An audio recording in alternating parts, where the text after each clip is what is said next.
नमस्कार।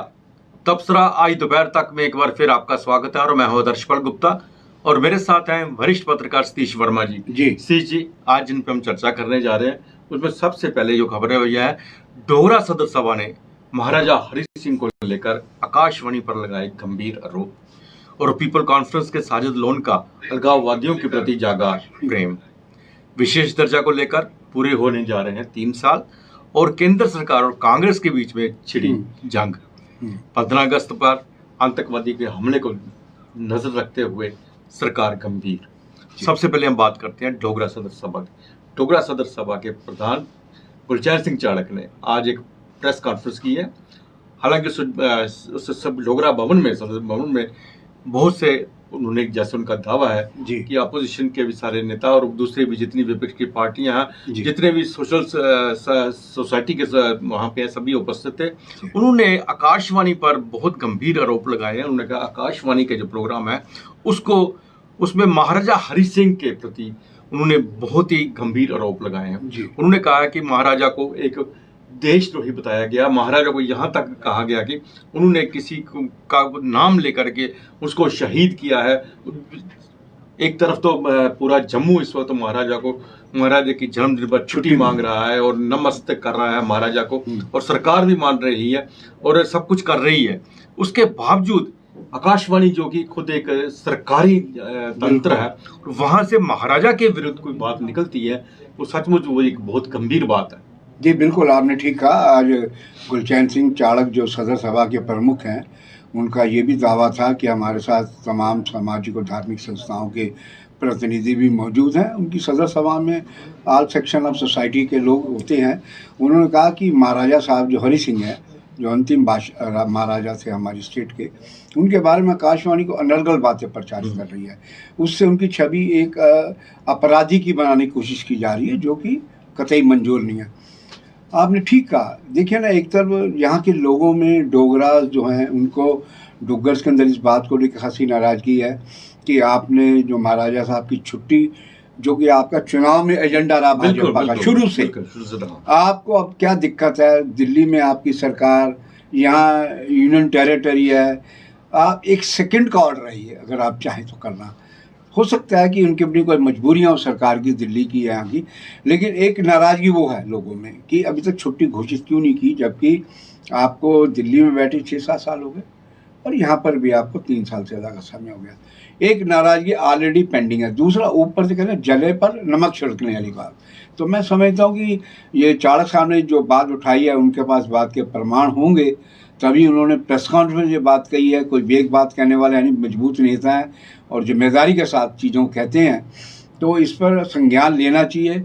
हमारे state administration को खास तौर से, इनको गृह मंत्रालय से बात करनी चाहिए और सूचना प्रसारण मंत्रालय से बात करना चाहिए और सूचना प्रसारण मंत्री को कहना चाहिए कि भाई इस तरह की बातें कैसे प्रसारित हुई हैं, कैसे हो रही है, क्योंकि ये केवल विषय विवाद का नहीं है, विषय ये दुख और गुस्से का है कि आप हमारे महाराजा की जो शिनाख्त एक लोकप्रिय और कहा जाए कि एक सांप्रदायिक सौहार्द वाली उनकी हमेशा में ही रही, और जितने महाराजा हुए राइट फ्रॉम महाराजा गुलाब सिंह, आप छवि बिगाड़ने की अगर कोशिश करेंगे, ये भी हो सकता है कोई शरारती एलिमेंट हो, ये भी सब कुछ हो सकता है। सरकार में तमाम तरह के लोग सोच के होते हैं कि हो सकता है किसी के ध्यान में ना आए हो, तो इस पर लाजमी तौर पर संज्ञान लेकर स्टेट एडमिनिस्ट्रेशन खास तौर से उपराज्यपाल साहब को, क्योंकि महाराजा साहब के साथ सबकी आस्था और एक भरोसा जुड़ा है, और तभी बार बार मांग उठती है जी महाराजा साहब के जन्मदिन में छुट्टी की जाए। आदम कद मूर्ति लगा के तवी पुल पे इसलिए लगा रखी है कि जो जम्मू में आए तो महाराजा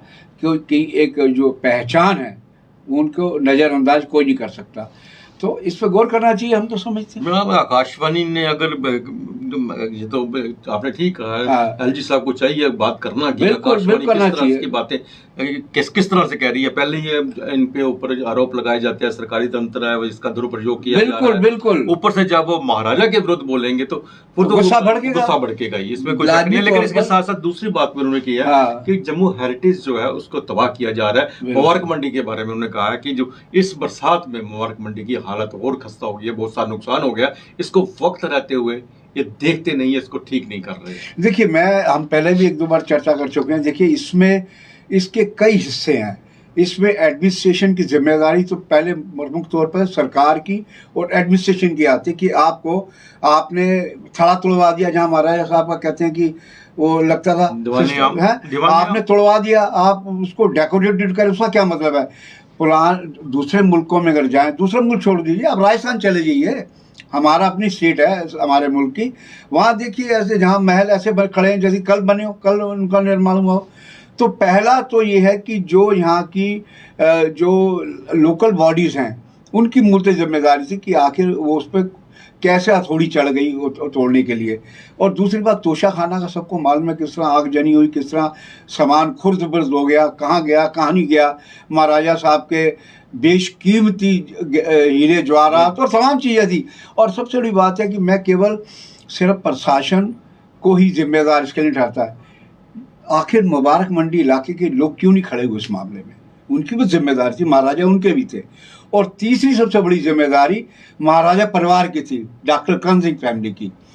क्या उनके वो कुछ नहीं लगते थे? उनके पिता थे, उनकी विरसे के साथ शरारत हो रही है, वो आखिर क्यों नहीं आए एक दिन वहाँ बैठे, आके धरने पर बैठते, ऐलान ही कर देते। ऐलान करने से बहुत कुछ हो जाता। महाराज आप युवराज हैं, आप उस खानदान के चिराग हैं, आपकी जिम्मेदारी बनती थी। आप टेलीविजन में बैठ के कहेंगे कि हमारी हिस्ट्री लिखी जा रही, ऐसे बात नहीं बनती। आपको जंग, वैसे ही महाराजा लोग तो अपनी आन बान शान के लिए जंग करते थे, आपको आगे आना चाहिए, पूछना चाहिए सरकार से। मोदी जी के साथ आजकल आपके अच्छे रिश्ते हैं, उनसे कहिए जाके, दिल्ली में आप रहते हैं कि भाई ये क्या हो रहा है हमारे विरासत के साथ।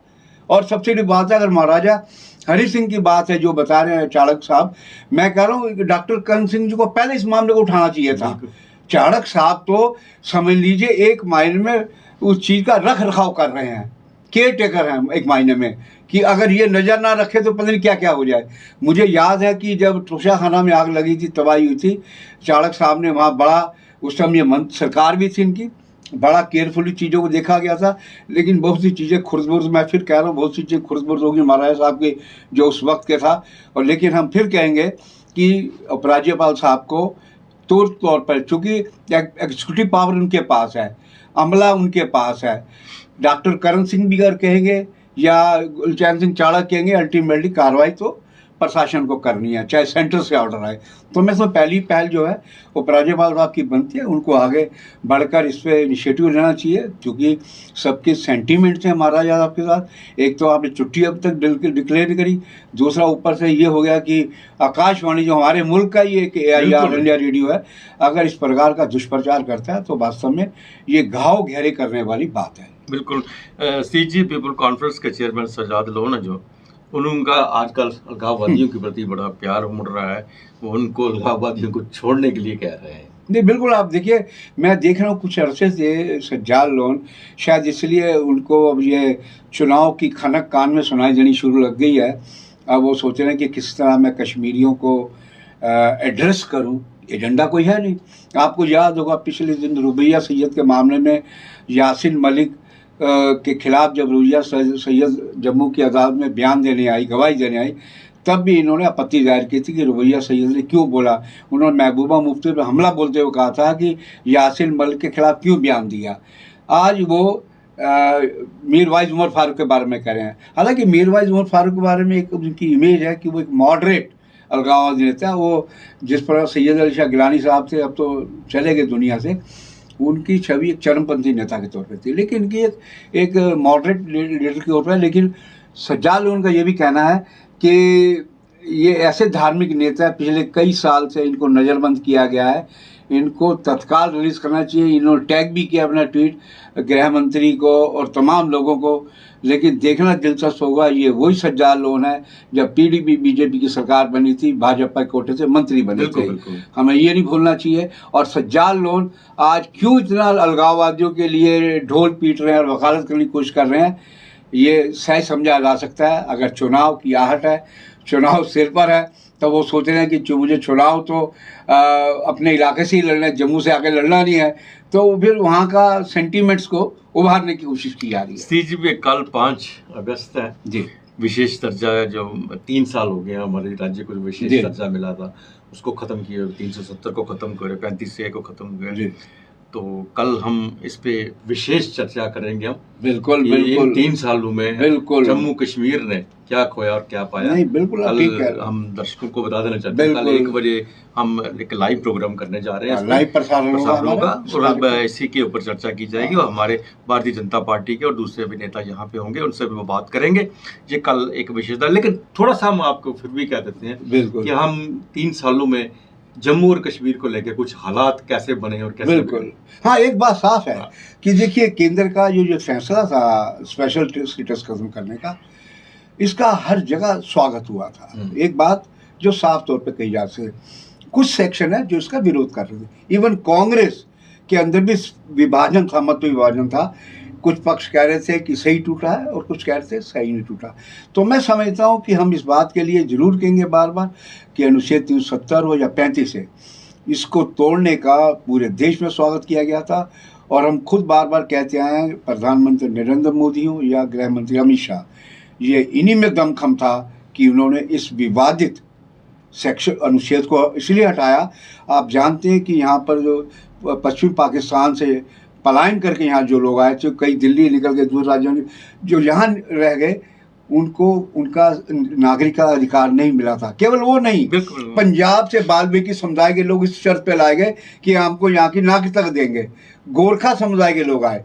मैं समझता हूँ ये हक और हकूक ये मोदी और अमित शाह की जोड़ी ने दिलाया है और वो लोग बार बार इस बात का गुणगान करते हैं। ये अलग बात है कि नौकरशाही अभी भी कुछ अड़ंगे अड़ाने की कोशिश करती है, वो अलग विषय है। लेकिन मोटे तौर पे कहा जाए ये एक विवादित दफा थी जिसको मोदी जैसे 370 हटाने पर सभी, जैसे आपने कहा, बिल्कुल में भी था वो सब, बाकी भी था, जम्मू में भी बिल्कुल सबने वेलकम किया था। लेकिन ये एक चीज को लेकर, इसके राज्य का दर्जा को लेकर, हाँ सभी ने एक राय है, सब आज भी एक राय है। इवन बीजेपी भी कहते हैं राज्य का दर्जा बहाल होना, उस पर हम कल चर्चा करेंगे। ठीक है, ठीक है। सीजी के केंद्र सरकार और कांग्रेस के बीच में जंग छिड़ी हुई है, जैसे ईडी का आपको रेड्स चल रहे हैं, उसको लेके आज राहुल गांधी ने भी कहा कि हम नरेंद्र मोदी से डरने वाले नहीं हैं, हम झुकेंगे नहीं हैं, हम पीछे नहीं भागेंगे नहीं है, तो हम रन करेंगे। ये सब चीज़ें सामने आ रही हैं। नहीं बिल्कुल, आप देखिए, मैं आपको बताऊं, देखिए कई बार क्या होता है, कुछ चीज़ें दिखती नहीं है। जैसे आपको याद होगा कि जब मुशर्रफ आगरा आए थे तो कश्मीर मसले को लेकर शिमला समझौता बीच में रख के कुछ चीज़ तय होने जा रही थी, लेकिन आखिरी घड़ी में वाजपेयी साहब को कुछ ऐसा मैसेज मिला कि वो चीज़ रुक गई और मुशर्रफ नाराज होकर निकल गए। तब ये कहा गया था कि अदृश्य हाथ जो थे उन्होंने इस काम को होने से रोका। तो मैं समझता हूँ, देखिए ताली दोनों हाथ से बजती है। बीजेपी कुछ नेता भी इस प्रकार के बयान देने की कोशिश करते हैं ताकि कांग्रेसी उकसावे में आए। राहुल गांधी का बयान दरअसल संबित पात्रा के बयान के बाद ही आया है। संबित पात्रा कह रहे थे हम भागने नहीं देंगे, हम ये नहीं करने देंगे। देखिए, जब हम देश की सियासत करते हैं तो हमें शब्दों का, व्यवहार का, आचरण, सब चीज़ों का ख्याल रखना चाहिए। क्योंकि कांग्रेस का एक इतिहास सारी दुनिया जानती है। आज सत्ता में कोई है, कल कोई होगा, कोई पता नहीं। तो हम समझते हैं कि कल जिस तरह की दिन भर खबरें उड़ती रही, नेशनल मीडिया भी चलाता रहा कि हैवी डिप्लॉयमेंट कर दिया गया 10 जनपद के आसपास। फिर रात को खबर उड़ी कि राहुल गांधी जो साउथ गए थे, कर्नाटका गए थे, वो लौटे, उनके घर के पास भी डिप्लॉयमेंट हुआ है। तो तमाम तरह की अफवाहें इस माहौल में उड़ती हैं और अफवाहों से ही कन्फ्यूज़न और तनाव ज़्यादा बढ़ता है, मैं समझता हूँ। तो मीडिया, जो नेशनल मीडिया, उनको भी इस मामले में थोड़ी धैर्य रखना चाहिए, अधीर नहीं होना चाहिए। और जो राहुल गांधी कह रहे हैं, राहुल गांधी को आप देख रहे हैं पिछले एक लंबे अरसे से सीधा आरएसएस और भाजपा का जो शीर्ष नेतृत्व है, जिसमें मोदी जी हैं, शाह हैं, उनको सीधा उन पर हमला कर रहे हैं। और जिस प्रकार नेशनल हेल्थ में उनके ऊपर गंभीर आरोप लगे हैं मनी लॉन्ड्रिंग के। कांग्रेस कहती है जी जब लेन देन ही नहीं हो तो मनी लॉन्ड्रिंग, ये कांग्रेस का पक्ष है। लेकिन ईडी अपनी कार्रवाई कर रही है। ईडी ने कल उसको सील कर दिया इमारत को। ये अलग बात है कि उसी इमारत में पासपोर्ट दफ्तर उसको छोड़े रखा है। तो हम समझते हैं कि ये जो माहौल है देश का, देश की एक हेल्थी राजनीति के लिए कुछ ठीक नहीं लग रहा। सीजी, 15 अगस्त आ रही, स्वतंत्रता दिवस है हमारा, और जिस जोश के साथ लोग मनाने जा रहे हैं, वो सबके सामने है, जिस तरह हर घर में बिल्कुल चल रहा है, लेकिन इसके साथ भी इस पर आतंकवादी साया मंडरा रहा है। इसको लेकर सरकार बहुत गंभीर है। जी, हम कहीं पढ़ रहे थे कि अलकायदा के कुछ मॉड्यूल पकड़े गए हैं नॉर्थ ईस्ट में या साउथ में, तो इस प्रकार के इनपुट सरकार को, खुफिया एजेंसी को मिल रहे हैं कि 15 अगस्त पे शरारत कर सकते हैं। ये तो सबको मालूम है। देखिए ना, हमारा अमरनाथ यात्रा पे भी उन्होंने बड़ी कोशिश की, लेकिन हम सलाम करते हैं अपनी सुरक्षा एजेंसियों को, ख़ास तौर से हमारी जो सेना है, अर्धसैनिक बल है, हमारी स्टेट पुलिस है, इनकी अत्याधिक कड़ी चौकसी के कारण कोई परिंदा पर नहीं मार पाया। तो हम समझते हैं कि हमारी एजेंसियां पूरी तरह चौकस है। पाकिस्तान लगातार साजिश करता है और वो जो मर्जी के मुंह से, लेकिन वो साजिश करने से बाज नहीं आएगा। उसका वही हाल है कि बरसों बरस कुत्ते की दुम पाइप मेरी निकली फिर टेढ़ी की टेढ़ी। उसको जितना बड़ी समझा लीजिए और उसकी समझ में आने वाला नहीं है। उसको पता है कि अगर सीधी जंग लड़ूंगा, उसने हर जंग में मार खाई है, बुरी तरह मार खाई है, 2 टुकड़े करवा दिया। अब लड़ेगा तो उसे 4 टुकड़े ना हो जाए मोदी के नेतृत्व में। तो मैं समझता हूँ कि वो कहता है प्रॉक्सी वार कर जाओ, आतंकवादी भेजते जाओ और कश्मीर नस्ल को आतंकवाद और अब ड्रग के जरिए उनको तबाह करते रहो। तो ये था तबसरा आज दोपहर तक का। बाकी खबरों के लिए आप देखते रहें पीपी न्यूज़ लाइन। नमस्कार। नमस्कार।